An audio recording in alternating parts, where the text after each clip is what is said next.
മോൾക്ക് 2 കൊമ്പും കുത്തി വെച്ചിട്ട് എവിടേക്കാണെന്ന് തിരക്കിട്ടുന്നല്ലേ വാ പറഞ്ഞു. 1-2 ദിവസമല്ല, കാലം കുറെ പെട്ടിങ് ഇടയ്ക്കൊക്കെ വരുമ്പോൾ നമ്മളിവിടെ വന്ന് കൂടിയിട്ട് ഞാനും എന്റെ സാധാരണ സാമഗ്രികളൊക്കെ മാറിയത് എന്റെ വീട് കാലിയും അത്രത്തോളം ഉണ്ട് നമ്മൾ കൊടുന്ന് കൂട്ടിയിട്ട്. കെട്ടിയോന്റെ വീട്ടിൽ നിന്ന് നമ്മുടെ വീട്ടിലേക്ക് പോകാന്ന് പറയുമ്പോൾ വെളിച്ചം കാണാനും, നമ്മുടെ വീട്ടിൽ നിന്ന് കെട്ടിയോന്റെ വീട്ടിലേക്ക് പോകാന്ന് പറയുമ്പോൾ ഇരുട്ട് കാണാനും കാത്തിരിക്കുന്ന കൂട്ടത്തിലുള്ള ഒരാളാണ്. അതൊക്കെ വീട് ഇതുവരെ അനക്കാതെ വെച്ച ഉടലുകൾ കനക്കണ്ടെന്നൊക്കെ ആലോചിക്കുമ്പോൾ ചെറുതൊന്നല്ല, നല്ല വലിയ വിഷമം തന്നെ ഉണ്ട്. എന്തായാലും നമ്മളെ കെട്ടിയോന്റെ വീട്ടിലേക്കുള്ള കടല കണ്ട് കടക്കുകയാണ്. പോയ വർഷത്തിന് ആദരാഞ്ജലിയും പുതിയ വർഷത്തിന് അഭിനന്ദനവും സ്വയം നേർന്നുകൊണ്ട് കെട്ടിയോന്റെ വീട്ടിലേക്കുള്ള പുതിയ വർഷത്തിന് മിന്നിച്ചേക്കണമെന്ന് സ്വയം പറഞ്ഞുകൊണ്ട് ഞാൻ വലതുകാൽ വെച്ചുകൊണ്ട് പോകുകയാണ്. നിങ്ങൾ കാണുമ്പോൾ ഞാൻ ചിരിക്കാന്നുണ്ടെങ്കിൽ ഉള്ളിൽ ഞങ്ങൾക്ക് അറിയാട്ടാ, ഇനി 1 മാസം കഴിഞ്ഞിട്ട് വേണം മസനഗുടി വഴി സ്വന്തം വീട്ടിലേക്ക് ഒരു യാത്ര പോകാനായിട്ട്.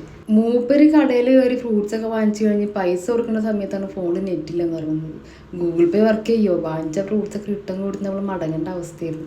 അപ്പം നമ്മളെ ഫോളോ ചെയ്യാനും ചാനൽ സബ്സ്ക്രൈബ് ചെയ്യാൻ മറക്കണം. ഇനി കെട്ടിയോന്റെ വീട്ടിലത്തെ വീഡിയോസൊക്കെ ആയിട്ട് നമ്മൾ വീണ്ടും വീണ്ടും നിർപ്പിക്കാൻ വരാം.